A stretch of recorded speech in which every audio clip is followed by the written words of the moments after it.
शीत युद्ध। शीत युद्ध जो है, शीत युद्ध की शुरुआत 1945 जब विश्व युद्ध, दूसरा का विश्व युद्ध हो रहा था, 1939 से 45 तक चला हुआ था। ठीक है, कब से कब तक चला हुआ था?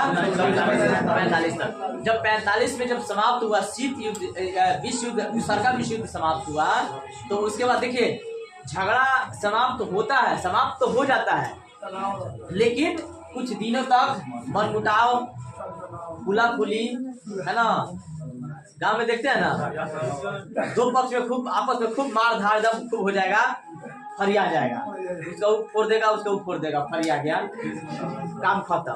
10 लोग आएंगे, समझा देंगे, काम खत्म। लेकिन वो अपना अपना घर चल जाएगा, लेकिन वो गुरुना के ताकि यानी कि माहौल जो है अभी जो है धीरे धीरे अंदर अंदर चल रहा है, खुल कर कब लाठा लाठी नहीं हो रहा, अंदर अंदर चल रहा है कि अच्छा अच्छा अच्छा हम छोड़ेंगे नहीं, अभी नहीं छोड़ेंगे। तो ये शीत युद्ध कहलाता है ना। जिस प्रकार से गांव में से होता है ना, उसी प्रकार से देश में भी हो जाता है। जब दूसरा विश्व युद्ध होगा 45 के बाद जब समाप्त हुआ, तो समाप्त तो हो गया, लेकिन अंदर अंदर ये था कि हम नंबर 1 पे रहेंगे, हम नंबर 1 पे रहेंगे, तुमको आगे नहीं बढ़ने देंगे, नंबर 1 पे हम रहेंगे। और ये स्टार्ट हुआ कब? शीत युद्ध का उदय कब हुआ? 1945 के बाद। और 1945 में देखिए विश्व 2 गुटों में बट गया था, 2 महाशक्ति में बट गया था, एक अमेरिका, दूसरा सोवियत संघ, रूस, है ना। सीधे आर पार की लड़ाई हो गई थी, एक तरफ ये, दूसरी तरफ ये, मतलब 2 भागों में बढ़ चुका था विश्व, है ना। तो इन दोनों का मतलब ये था कि नंबर 1 पे हम रहेंगे। अमेरिका तो शुरू से शक्तिशाली देश रहा है, वो सोचता है कि नहीं, हमसे कोई आगे नहीं निकल सकता, पावरफुल नहीं बन सकता है। दूसरा तरफ था रूस, है ना, सोवियत संघ, वो कह रहा था कि नहीं, हम तुमको आगे नहीं निकलने देंगे। तो दोनों के बीच एक मतलब होड़ लगी हुई थी कि नंबर 1 विश्व में हम रहेंगे। युद्ध हुआ, समाप्त हुआ, लेकिन फिर भी तानातानी, तनावपूर्ण माहौल बना रहा कुछ दिन तक। और इसका प्रतीक एक क्या है? शीत युद्ध का प्रतीक है बर्लिन का दीवार। कौन है? शीत युद्ध का प्रतीक कौन है? बर्लिन की दीवार, 1961 में, है ना। समझ में आ रहा ना। तो इसका सबसे बड़ा प्रतीक कौन है? बर्लिन की दीवार है, जिसकी लंबाई 150 किलोमीटर है ना। कहने का मतलब देखिए, गांव में क्या होता है, गांव में भी झगड़ा होता है तो लोग क्या करते हैं, दीवार खिंचवा लेते हैं, थोड़ा तकबे नहीं करेंगे, ना झगड़ा होगा, है ना। दीवार होता है ना, अगर 2 दीवार एक साथ होता है तो झगड़ा हो जाता है, तो क्या करता है, सुनो तुम अपना काम करो, खींच लो, तुम अपना खींच लो ना, दीवार खिंचवा लो, एक तरफ दूसरे तरफ से ताका ताकी नहीं रहेगा, झगड़ा नहीं होगा। क्योंकि ज्यादा झगड़ा होता है ताका ताकी से, है ना, तो उसके तरफ ताकि का घुरना के, है ना, खिसिया के उसके तरफ टोनबाजी मार देगा सब। देश में भी, अरे देश में भी वैसे ही होता है ना, देश में भी ऐसे ही होता है। जिस प्रकार से गांव में झगड़ा होता है ना, उसी प्रकार से देश में भी पड़ोसी देश में आपस में झगड़ा कर देता है। तो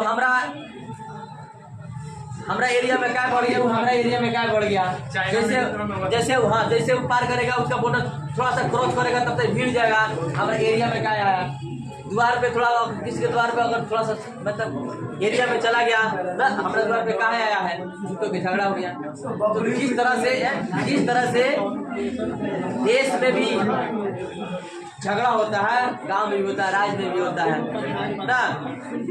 लेकिन शीत युद्ध का मतलब कर रहा है जब 2 देश आपस में तनावपूर्ण माहौल बनाता है, तो उसे क्या करते हैं? शीत युद्ध करते हैं। दिखा जाएगा।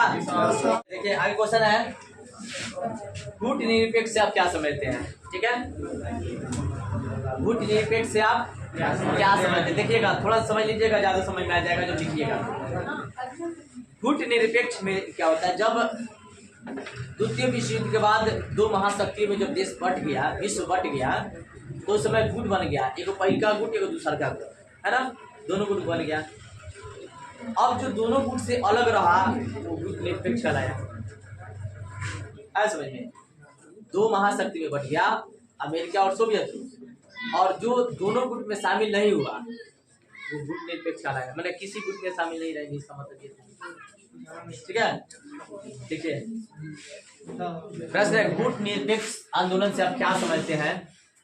तो गुट निरपेक्ष आंदोलन का मतलब यह है कि किसी भी गुट में शामिल नहीं होना गुट निरपेक्ष कहलाता है। ठीक है, जब 1945 के बाद शीत युद्ध का गर्म माहौल शुरू हो गया, तो उस समय विश्व जो है दो महाशक्तियों के बीच में बढ़ गई 1945 के बाद, अमेरिका और सोवियत रूस। ठीक है, क्योंकि इन दोनों के बीच में तानातानी का माहौल था। ठीक है, और दोनों देश के पक्ष में जो भी थे उनमें भी तानातानी होगा।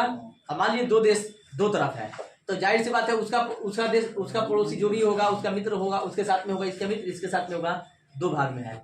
तो दोनों एक दूसरे के प्रति क्या है, कटाक्ष कर रहा है, दोनों एक दूसरे को होड़ लगी हुई कि हम आगे हम आगे। ठीक है, और उसके बाद जब देश आजाद हो गया तो कुछ लोगों ने क्या किया, जो देश थे, नए स्वतंत्र देश थे, वो बोले काम कीजिए, हम लोग तो कितना मेहनत के बाद, कितना बलिदान के बाद हम लोग आज़ाद हुए हैं। ठीक है, तो अब हम लोग नहीं चाहते हैं किसी से झगड़ा करना, क्योंकि भारत शुरू से ही मतलब कि शांति प्रिय देश रहा है ना।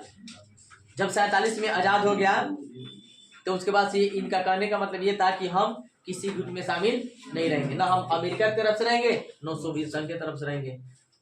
बहुत बलिदान हम लोग दिए हैं तब जाकर के स्वतंत्र हुए हैं, लेकिन अब हम लोग नहीं चाहते हैं कि किसी भी देश की तरफ से हम लोग आए और उसके तरफ से लड़े। हम लोग आंदोलन नहीं कर रहे, बस हम लोग का यही मांग है गुट निरपेक्ष। भारत भी स्वीकार कर लिया गुट निरपेक्ष। इसका कहने का मतलब कि हम लोग क्या करेंगे, गुट निरपेक्ष यानी किसी गुट में शामिल नहीं रहेंगे। हम लोग एक अपना अलग स्वतंत्र देश बनाएंगे, एक अलग अपना हम लोग जो है व्यवस्था रखेंगे, लेकिन हम लोग किसी के पक्ष में नहीं, क्योंकि पक्ष में रहने का मतलब फिर वही दुश्मनी ना। गांव में आप देखिएगा जब कस के मार होता है तो दो तरफा हो जाता है। उन पार्टी के तरफ से उसका हित मित्र सब फोन करके सुन जल्दी आओ, तो जल्दी आप फरिया रहा है, बुला लिया 10 गो, तो ये फोन किया जल्दी आप 50 गो को लेके तो अब फरिया रहा है, और दोनों तरफ से गुट बन गया, इसका भी बढ़ गया गुट, उसका भी बढ़ गया ना। आप बताइए दोनों गुट जो मात्र सिंगल लोग जो झगड़ा किए हैं आपस में, लेकिन इसको 10 को बुला लिया, उसको 10 को बुला लिया, तो उस 10 से भी झगड़ा मोल लिया और ये भी 10 को, यानी कि अब 2 को इंसान से बढ़ करके 50 को लोगों के बीच झगड़ा हो गया। अब देखिए झगड़ा बढ़ गया ना जी, शीत युद्ध बढ़ गया। अब कहेगा सुन भेटाओ हमारे एरिया में तब तुमको बताते हैं, वो कहेगा हमारे एरिया में तुम भेटाओ तब हम बताते हैं। झगड़ा हुए दुइयों में, लेकिन बढ़ के हो गया 50 को में। गलत बात है, ये बहुत गलत बात है, ऐसा नहीं होना चाहिए। तो भारत भी सोचा हम कहा है झूठों की दुश्मनी मोल ले किसी से, हम गुट से अलग रहेंगे, दोनों गुट के किसी पक्ष में बात नहीं करेंगे, तुम अपना फरियाओ, तुम अपना जो करना करो। ठीक है, तो गुट निरपेक्ष भारत अपना लिया, क्योंकि शांति प्रिय देश, इसको शांति चाहिए था, बलिदान दिया था, त्याग दिया था ना। बहुत महापुरुष जो है अपना आहुति दिए हुए थे आजादी कराने में, इसलिए ये सोचा कि नहीं हमको अब गुट में शामिल नहीं रहना, हमको नया स्वतंत्र देश बनाना है, हमको शीत युद्ध से मतलब नहीं है, हमको किसी से दुश्मनी नहीं करना है, हम अपने विदेश नीति को एक स्वतंत्र रूप देना चाहते हैं, है ना। ऐसी नीति अपना करके ये क्या किया, गुट निरपेक्ष आंदोलन चलाया कि हम लोग किसी भी गुट में शामिल नहीं। तो किसी भी गुट में शामिल नहीं होने का जो आंदोलन चला वो क्या कहलाया, लिखा जाएगा, कोई दिक्कत।